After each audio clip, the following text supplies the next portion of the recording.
সুধী দর্শক শ্রোতা মণ্ডলী, আপনারা দেখছেন বরাক সংবাদ। এই মুহূর্তের একটি গুরুত্বপূর্ণ সংবাদ নিয়ে আপনাদের সম্মুখে উপস্থিত আমি খয়রুল। নাবালিকাকে ফুসলিয়ে নিয়ে অপহরণের গুরুতর অভিযোগ উঠল এক যুবকের বিরুদ্ধে। এ নিয়ে সোনাই থানায় মামলা দায়ের করেছেন নাবালিকার বাবা। এতে অভিযুক্ত করা হয়েছে সৈয়দপুর পঞ্চম খণ্ডের শাহজাহানুদ্দিন লস্কর নামের বছর 30-এর এক যুবককে। এই ঘটনা তীব্র চাঞ্চল্য দেখা দিয়েছে। এ নিয়ে বৃহস্পতিবার সন্ধ্যায় সোনাই থানা উপস্থিত হয়ে নাবালিকা ডিএপির প্রাক্তন সভাপতির প্রতিনিধি শামসুল ইসলাম বড়ুয়া জানান, দনেহরের নিরীহ পরিবারকে নাবালিকাকে ফুসলিয়ে নিয়ে অপহরণ করেছে ওই যুবক। তবে যুবতীকে পুলিশ উদ্ধার করলে অভিযুক্ত যুবক এখনো ফেরার। যুবকটি গ্রেফতার করে উপযুক্ত আইনি পদক্ষেপ নিতে পুলিশের কাছে দাবি জানিয়েছেন তিনি। শামসুল ইসলাম জানান, যুবকের গ্রামের লাখি নামে এক গ্রুপ সদস্য ও যুবকের এক বোনের জামাই এই ষড়যন্ত্রের কাণ্ডে জড়িত, অপহরণ কাণ্ডে জড়িত রয়েছেন বলে, তাই তদন্তের আওতায় এনে এদেরকে দাবি জানিয়েছেন তিনি। দেখুন এই প্রতিবেদন। 10 কোটিকার সময় আমার জানুয়ারি প্রথম খণ্ড থেকে একটা মেয়ে কিডন্যাপিং হয়েছে।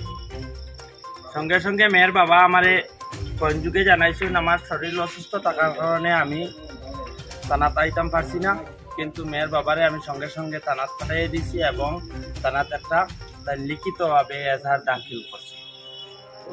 আমরা জানতাম পারছি মেয়েটা দক্ষিণ সৈয়দপুর জিপির সৈয়দপুর পঞ্চম খণ্ডর 5 নম্বর ওয়ার্ডর একটা ছেলে। এই মেয়েটারে মাইনর মেয়ে, তার বয়স এখনো 17 বছর হয়েছে না। তাইরে বিভিন্ন প্রলোভন দিয়া এবং তাইরে ব্ল্যাকমেলিং করিয়া, আমার কাছে প্রুফ আছে কোনো যে তাইরে কিরকম ব্ল্যাকমেলিং করা হয়েছে, এটা আমরা জনসম্মুখে বা আদালতে আমরা এটা পেশ করব। তাই আমরা সোনাই পুলিশকে অবগত করার পর আজকে সকালে মেয়েটাকে রিকভারি করা হয়েছে। এখন পর্যন্ত আবার এখনো অ্যাকিউজ যে আসামি যে ছেলেটা এখনো পর্যন্ত রিকভারি হয় নাই। কিন্তু আমরা পুলিশকে ধন্যবাদ দিতে চাই যে আমার সোনাইর এসআই ম্যাডাম এই ছেলের একজন মা এবং বোনকে এখানেও প্রাথমিকভাবে আটক করে রাখছেন এবং থানা জিজ্ঞাসাবাদ চালিয়ে যাইতা। আমরা আশাবাদী যে কম সময়ের ভিতরে ছেলেটা পুলিশের আওতায় আইবে।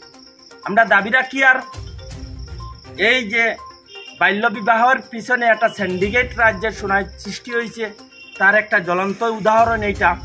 বিগত কয়েকদিন আগে এই মেয়ের বিয়ার আলাপ নিয়া এই গ্রুপের মেম্বার, লাকি মেম্বার এবং এই ছেলের বনির জামাই আমার কাছে এসেছিল এবং তার বাবা।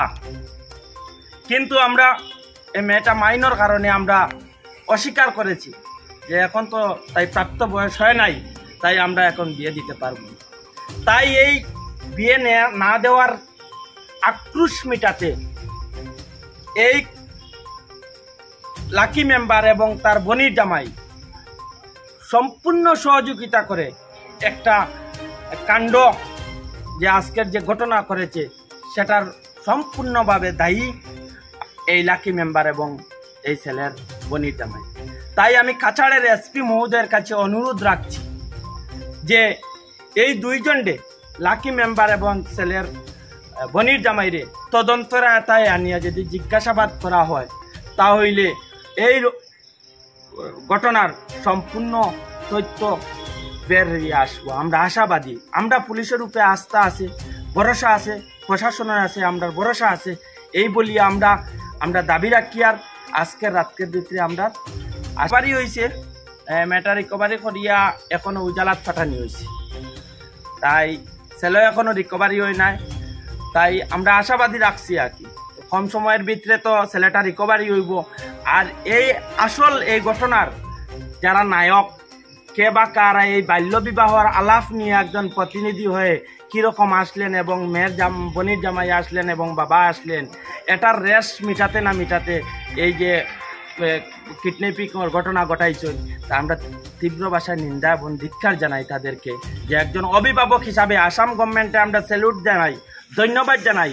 আমরা হিমন্ত সরকারকে আমরা ধন্যবাদ জানাই যে উনি যেভাবে বাল্যবিবাহ রোধ করতে যেভাবে পদক্ষেপ নিয়েছেন, তারপরেও যারা অভিভাবক বাল্যবিবাহর প্রতি তারার কোনো কাণ্ডজ্ঞান না রেখে বিয়ের আলাপ নিয়ে আসেন, তাদেরকে তদন্তের আওতায় নিয়ে তদন্ত করার জন্য নাবালিকার জিপির প্রাক্তন জিপি সভানেত্রীর প্রতিনিধি হয়ে আমি আসামের মুখ্যমন্ত্রীর দৃষ্টি আকর্ষণ করছি এবং আমি কাছাড়ের জেলাধিপতির দৃষ্টি আকর্ষণ করছি এবং আমার কাছাড়ের এসপি মহোদয়ের দৃষ্টি আকর্ষণ করছি এবং আমার সুনাইর সুনামধন্য ওসি মহোদয় ওনারও দৃষ্টি আকর্ষণ করে বলছি যে যারা এই বাল্যবিবাহের আলাপ নিয়ে আসে তাদেরকেও সবাইকে তদন্তে